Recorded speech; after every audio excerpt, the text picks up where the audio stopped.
Hey guys, and welcome to a brand new video to the channel. So in this video we're going to be doing a kind of a mix and match video. We're going to be doing something related to Hunter, and then after that we're going to be doing something related to summoning. Basically what we're going to do in this video is hunting our summoning secondary. So the one we're going to concentrate on in this episode is going to be the Spirit Kayat. Now the Kayat is the one which teleports you to the Piscatarius hunting area, but it's very close to the obelisk, and it's pretty much the familiar you needed to use to do summoning back in the day.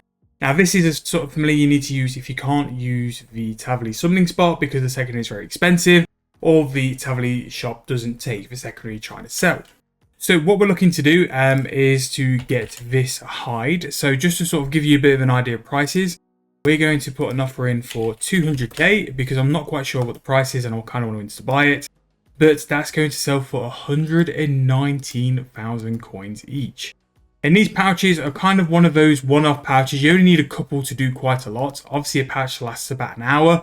Massive margin on it, but I think this is going to be an item with heavily low volume. So you can also kind of get that price. Now that's the fur, and then after that we're going to convert it into the pouch, because sometimes it might be better to sell for the pouch rather than selling the actual fur, because it's just going to be more sellable. Now you are going to take a hit on it, but you're probably going to sell it quicker by selling the pouch for 88k rather than just sit and wait for the furs. Because for the furs, yes, it can be used for the polar camo, but I've just tried to sell the polar camo and it doesn't sell. So really the only use for this fur is actually for the Kayat pouch. Now this also gives you another sort of side thing as well, as if you can get the fur for a decent enough price, you can make a small fortune from the summoning familiar. So if you were to get this Kayat for, let's say, a little bit higher than that, let's say if we got 40k, you're probably going to spend the best case of like 5,000 coins on a pouch and shard, so you could make 40k per pouch if you got these Kayat furs cheap enough. But also, to start the video, what we're going to do is actually go out to the polar hunting area, and we're actually going to go talk through how to hunt these methods. So in terms of the items and the setup, I have the protein logs, because protein logs kind of come into their own with this method. It saves you a lot of inventory space and it saves you a lot of hassle as well. I have got an Arctic Bear because that's going to help with our hunter bonuses as well. Even though it's not a massive level to do this, you only need something like level 52 hunter. And in terms of summoning, the summoning requirement is quite low as well, but I will find it. 55 hunter is what you need to pit for the saber-tooth Kayat, which is what we're looking for. And then in terms of summoning, I think you're about 57. Yes, I'm right. It happens sometimes. 57 summoning for the Kayat, but this could also work for the Grok as well. Maybe we're going to check out the Spirit Grok after we do this and sell it on the Grand Exchange. We don't need to go over the Grok hunting method, I don't think, because it's going to be basically the same, but we can go and check the Grand Exchange to see if the price is still there. I still think some people runecraft with a Spirit Grok because it's not too bad actually. It's about 5-6 mil an hour doing nature runes.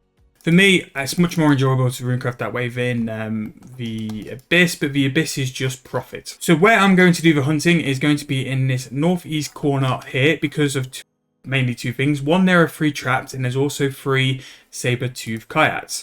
Now what we're going to need is a teasing stick. If you don't have a teasing stick, all you need to do is make a hunter kit or go to the hunter store and just buy one, whichever one works best for you. I just did the hunter kit, dropped the items I didn't need, and we are here. So what we're going to do first is use our protein logs to do the pit, and then this way it stops you having to either bring your own logs, it stops you having to cut the logs, and it basically just makes it a lot easier for you as well. So really what this hunter method is, you need to go and tease the noob and tease this Kayat. This Kayat's then going to go and chase you, and then what you need to do is just line it up and jump over the spiked pit. Now what this is going to do is then lure the Kayat over, it's going to fall down, and then basically you just need to skin the corpse. So once you dismantle it, you have the chance of getting the perfect fur, which we've actually got quite lucky there. We've got 2 perfect Kayat furs. Or also you do have a chance of getting tatty furs. Now tatty furs you can go and take to the fancy dress shop owner in like the dodgy bit of Varrock near where you finish Family Crest, and you can turn it into the Polo Hunter sort of set. I've tried to sell it on the Grand Exchange and it doesn't really sell, so I've kind of not bothered with it. I'm surprised we've got 3 decent ones in a row though, because I did try this method before doing the video and we actually got nothing but tatty furs for like a good 6 odd kills. But as you can see, once you're in a rhythm, it's pretty easy. You can just recycle around one spot, but as you've seen, the death animation is a little long. So what you could do while you're waiting for it to fall down the trap and sort of like die, You can go and lure another one and get another one over the trap just to get it going. The one slight annoying thing with the polo area though is the butterflies and everything which are around here can get in the way, so you just need to be a little bit careful about your clicks. If it comes back around, just walk around and jump over it again and you'll lure it over again. But as you see, that's taken a little while. We can go and grab this one here and we can just jump over, and then as you can see we can get to Lord. Well, at least I thought I could get to Lord. I don't know why he's not coming. We'll try and sort him out again. But as you can see, that's already 5 of the hides already there. And if you're thinking you're going to sell these for like 80k each, every full invo, let's say you have 20 spaces, that's 1.6 mil you can have for level 52 hunter. And as you see, it's nothing too bad. It's pretty chill. Again, you can definitely do it quicker if you were to able to like get one Lord and going while you've got one sort of like dying and falling down the pit. You can just ramp up your kills per hour, but it don't take long at 80k a pop for these furs to start racking up and making even more profit.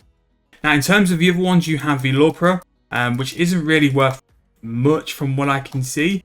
And you also have the Grog. These are done by the same methods. You can use the protein logs, which are stackable, to count as the logs you need to arm the pits. And it just means your invo's not full and you can just basically just rack up on the different furs which you're looking to get. Now, I'm surprised we've not got any tatty ones yet. So tatty ones are damaged and they can't be used for Groks. So my advice at the minute with their current price is just simply to drop them. Here we go, we poke the kayak, jump over the pit, and then it falls down the pit. Now for the purpose of this video, I think when I throw them in a Grand Exchange, I'm going to put them in for a bit of a deal. Maybe we do something like 60k and see if they get bought. If I need to like sort of go and do something else while they're selling, I could always do that. There you go, there's our first tatty fur. But what you want to make sure as well is if you can get them, well, this one might be a bit too far out of reach. You want to make sure you can get them when they're close to the trap, because once they're lured, they can just follow you and you can just work them around until you can get them straight over the pit. There you go. So we've got that one quite quick. And you can only sort of do the pit side on. So you got to jump across. You can't go this way. So it's got to be across. You can't do lengthways. And if you try and do it lengthways, it will just get really funny on how it's done. Also, this tree's really, really annoying. But having the 2 pits open just gives you like a chance to just work between the 2. On which one works better, because like depending on where they roam, a different spot can be quicker. And now that one's done there, I can lure this one over this one. And sometimes for whatever reason, oh no, I think that's a proc of the outfits, a chance to get double loot. I don't know. Basically, there's been some kills where we've got double fur, which, you know, we love that. We love that for us. But so far in this video, we've just gone past 10 minutes, so this will be the last one, because again, I don't want this to be too long, guys. And finishing on 2 as well. So we've got, even if we sell them for the Grand Exchange price, we saw that they instant sell for 25k. So if I go and put them in for 25k, we can see how much we've made. So if we go sell them all 25k, that's 400k. But really, I'd probably, yeah, you can see they go up to 120. I don't think they're going to sell realistically for 120. I think that's a low volume price. But I'm going to put them in for that kind of price. I think for this kind of price, you may as well like try and turn them into kayaks. For the kayaks as well, let's see how many shards they need. So you need 153 shards, which is probably going to be like 4k. Yeah, 4k. So there's definite profit there, whether you want to do them or turn them into the pouches. I think if you're going to sell them on the lower end, sell them as pouches. Pouches are going to sell a lot better than the actual fur. I'm actually going to turn these into pouches because what I want to do is just show you guys, maybe in a later video as well, that they do actually sell. Again, just because they sell in a little bit of time doesn't mean that they're a rubbish item or they're not a good item. It just means you're getting the best price for them. Like, I can instant sell them and I can make profit. Like, that's easy. That's not an issue. But I'd much rather, like, take my time, get them for a decent price, and make more profit for my time. So I would say that, like, doing those kayaks that way is a good way to make some profits if for a hunter. Again, very low-level hunter to do that. I think you only need 55 to do it. And you could definitely make a couple mil per hour just hunting them. It doesn't work on the wiki for money making methods because the price is so much higher than what they actually are. But I'm going to go to Tavily now, turn them into the pouches and put them on the Grand Exchange, and I'll update you guys in a video when they do actually sell, because they will sell for the price. Whether I have to do them for like 66k or 77k, it just means I've still got a massive whack of profit because I've gone and got these items and I've spent, let's say if it is 20, I've spent 60k turning them into a pouch and probably 10 minutes of my time. And if I sell them for something like 66k, I'm going to pull 7 mil. So it's definitely one to make money with. It's one you need to be patient with when selling, because the more patient you are, the better price you'll get. but it's definitely one for the lower levels to make some profit. And as you see, definitely something you can do while you're AFK and your porter away. But yeah, that's going to be the end of this video. Hope you guys enjoyed. Any suggestions for stuff you want to see in the future, any changes to like videos you want to see, let me know in the comments below. Thank you guys for watching once again. I'll see you guys very soon in the next video.